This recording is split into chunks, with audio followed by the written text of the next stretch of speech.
you know, some people complaining that it should have been stopped maybe a little earlier because it seemed like Darren's body was just kind of fighting on autopilot and there was just nothing behind the eyes for a while. So I guess when you're in there and did you feel that too, and have you since like reflected on the stoppage at all? I don't have my phone on me, so I didn't really see any of the comments or anything, but yeah, when I was in the cage, it was like, there was multiple times where I had him hurt, and I felt like I just needed to be patient. That was really kind of the name of the game of this fight, was to be patient, because Darren Elkins is a tough guy who can give you a fight for 15 minutes, even if he's close to being done. So just want to be patient, but I did see, he already looks kind of cross-eyed, so, and I hate to say that, or I'm not like making fun of him or anything, but after hitting him a couple times, I couldn't tell if it was just his natural look or if he was like off balance. I mean, you've seen Darren Elkins fight, you know, everybody has, and he's always seems to be wobbling anyway. So like, I don't know if it's like, if he's hurt or if he's just naturally wobbling. And but there were some shots that I landed with him on him that maybe would have taken other people out. So you know, I mean, I got to rewatch the fight back and see, you know, how many shots were on the ground. But I know it was more than 10. Sure. So and they were all clean, and some elbows as well. So. And that up kick too, he took that like a champ. So I had to rewatch it back to give you a solid opinion on it, but I felt like I did a lot of damage to the damage. And you mentioned the up kick, you know, that obviously seems to be the massive turning point in the fight. It seemed like after that, he was, like I said, nothing really going on. Obviously, you're throwing that with purpose, but you know, to land that, like, it seemed like 2-3 follow-ups back to back. So I guess just walk me through that sequence, because you don't see a lot of up kick like rocks like that. Yeah, I'm one of the guys in the gym that gets it, like, that uses that to his advantage. Like, I mean, nothing but extremities. I mean, arms and legs, and so off my back, it's such a dangerous weapon. You see the guys, Nico Price is really good at it. Some other guys have some pretty crazy up kicks like that. So Darren Elkins, I knew was going to be a heavy top pressure type of guy, but if I could get any space between us, wanted to throw elbows and I wanted to throw up kicks, because I've, you know, dropped people with body shots.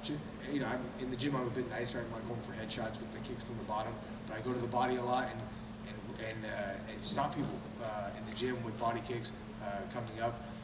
And so I was happy, and I wanted to be able to test it to the head, or just in a fight. And so to be able to do that was nice. But man, he took it. I mean, yeah, I landed a couple good ones on him, and I'm like, and he almost fell into a triangle, and then still had his wits about him to not get triangle choked. So, yeah, he's a tough son of a bitch. The broadcast seemed to think that maybe you were kind of letting him try to take you down, because it seemed like when he would close the gap is when you would kind of do the most damage. So I'm curious, was that the game plan? Yeah, well, are you talking about like when I was on my back? Well, like kind of both, and when he was kind of trying to. Yeah, I'm just I fight a little too stand-up-ish, and I'm not worried about being on the ground. So like, you know, you look at my record, I have just almost as many submissions I have, or TKOs as I have submissions, and 80+% finish rate. So wherever the fight goes, I want to be offensive, whether it's submissions or it's damage. And so I'm not really worried about it. You know, he's obviously a tough, top pressure guy, and I wanted to be a little worried about that, but just more of like time on the clock. I didn't want to let him sit on me for too long. But I always want to create damage everywhere, and I wasn't worried about where this fight took place. You know, you mentioned at the beginning, you know, fighting Darren Elkins, he can come back. You know, like we've seen him come back. Like that Bektic fight, he was losing 2 rounds pretty handily, and then he head kicked him. So when you're in there and you are connecting with these up kicks, and then, like I said, you can't tell if he's rocked or not. What is it like to put that much damage on someone and him still trying to just fight back? I mean, it was just like I said earlier, it's patience was the key to this fight. But yeah, it's like, I mean, I'm kind of a sick guy in the sense like my favorite thing to do is to fight. Like, and sparring days are my favorite days, and so I enjoy it. Like, you know, I want to just keep doing more and more. You know, 3 first-round finishes is great and all, but it's like I fought 7 minutes last year, like in 2 fights. Like it was less than 5 minutes tonight. Like I want to get more time in the cage. So although getting finishes is fantastic, like, I just really enjoy the time in there, and so. I would have gone 15 minutes with the guy, but you know, to save my coaches from having heart attacks and my wife and my son, just get him out of there in the first round and move on. And last one for me, where do you want to go next in your career? Because like you said, 3 first-round finishes, you got a lot of big featherweight fights happening, got a lot of big featherweight fights coming up. Are you just going to kind of wait for the dust to settle on all these matchups, or you just want to get back in pretty quickly? Yeah, you know, possible.